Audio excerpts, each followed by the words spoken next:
Bonjour à tous, je vous retrouve aujourd'hui pour un nouveau C'est lundi que lisez-vous pour vous parler de mes lectures passées, ma lecture en cours et mes lectures à venir.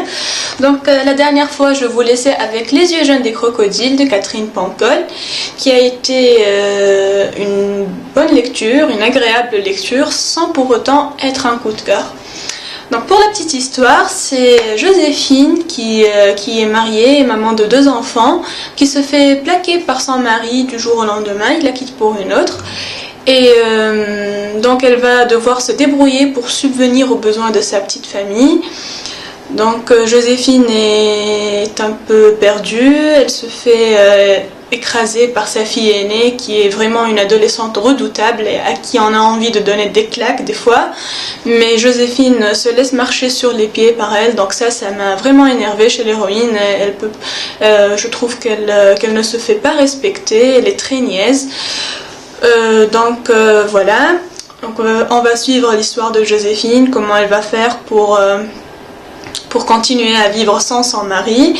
On va aussi suivre d'autres personnages. Donc le livre est divisé, donc les chapitres, chaque chapitre parle d'un petit bout de vie d'un des personnages. Donc on va avoir Joséphine, ses filles, son mari qui l'a quitté avec sa nouvelle petite amie, là où il va trouver un nouveau travail, donc d'où le titre du livre. Il va élever des crocodiles au Kenya, donc on va le suivre pour sa nouvelle vie. Il y a aussi Iris, la sœur de Joséphine, sa mère, son beau-père. Donc on va suivre chacun des personnages, on va connaître donc leur mode de vie. Donc il y a une phrase qui est écrite par derrière là, c'est ce roman c'est la vie. Avant de lire ce livre, je me disais, bon, ce roman c'est la vie, ça ne nous dit rien du tout. Mais quand on lit le livre, en fait, les situations auxquelles sont confrontés les personnages sont des situations qui font partie de la vie et que chacun de nous ou de notre entourage peut vivre tous les jours. Donc vraiment, c'est ça, ce roman c'est la vie. Il y a plein de situations différentes. Donc voilà, on va suivre les personnages pour tout ça et ça a été une très très bonne lecture. Donc je vais lire le tome 2 mais pas tout de suite. Donc j'ai lu aussi Le Cid de Corneille, donc paru chez Cérès Éditions, qui est une édition tunisienne. Et c'est un très petit livre, c'est une pièce de théâtre. Et ce que je peux dire, c'est que ce livre m'a donné envie de relire des classiques français, hein, parce qu'avec les classiques anglais j'ai pas de problème, même que j'adore ça. Donc ça m'a vraiment donné envie, l'écriture est très bonne, j'ai adoré le style de Corneille, l'histoire aussi elle est superbe. Donc pour vous en dire un peu plus, c'est l'histoire de Chimène et Don Rodrigue qui sont des amants, fous amoureux l'un de l'autre, mais dont les pères se détestent. Donc ils peuvent même pas se voir et un jour le père de Don Rodrigue va demander à son fils de le venger en tuant le père de Chimène. Donc Don Rodrigue va être face à ce dilemme, soit il tue le père de Chimène et la perd bien sûr pour toujours, soit il ne tue pas son père, il garde sa fiancée mais il déshonore son papa. Parce que voilà, son père lui a demandé, c'est une histoire d'honneur et donc s'il le tue pas, il déshonore son père. Donc voilà, Don Rodrigue est face à ce dilemme et vraiment j'ai beaucoup aimé la suite de l'histoire.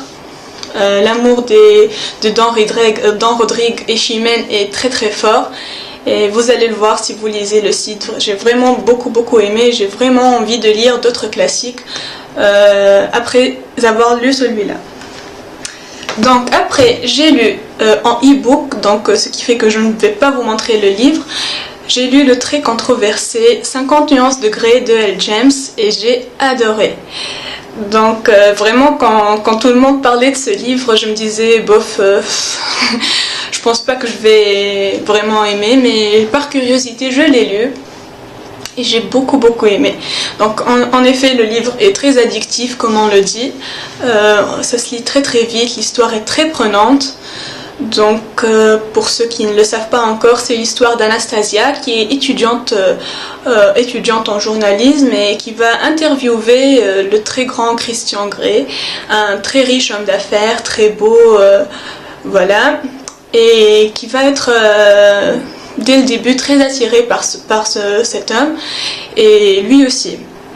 Donc, mais ce qu'elle ne sait pas, c'est que ce Christian a des pratiques sexuelles anormales, c'est le moins que l'on puisse dire.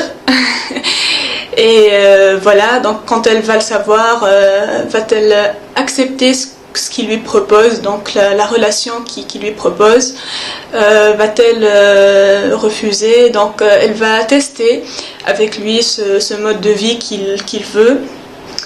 Et voilà, donc j'ai beaucoup aimé, surtout vers la fin, parce que bon, je ne peux pas vous dire exactement pourquoi j'ai aimé, parce que si je vous le dis, je vais spoiler, mais j'ai vraiment beaucoup aimé. Et vers la fin, j'ai vraiment été triste de quitter ce livre et j'attends le tome 2, mais alors avec impatience. Voilà, donc ma lecture en cours, ou que je vais commencer ce soir même, c'est Le Chuchoteur de Donato Calisi, et j'ai très hâte de le lire, c'est un thriller qui me fait vraiment très très envie. Voilà, et puis pour ma prochaine lecture, j'ai beaucoup hésité. J'ai plein de livres qui me font envie dans ma palle, mais comme vous le savez, je suis amoureuse de Guillaume Musso et ça me manque de lire un de ses livres, donc j'ai choisi Que serais-je sans toi, voilà, que j'ai acheté il n'y a pas longtemps et que j'ai très envie de lire. Voilà. Donc je vous laisse pour ce lundi et je vous dis à très bientôt. J'espère que vous faites de bonnes lectures. Au revoir.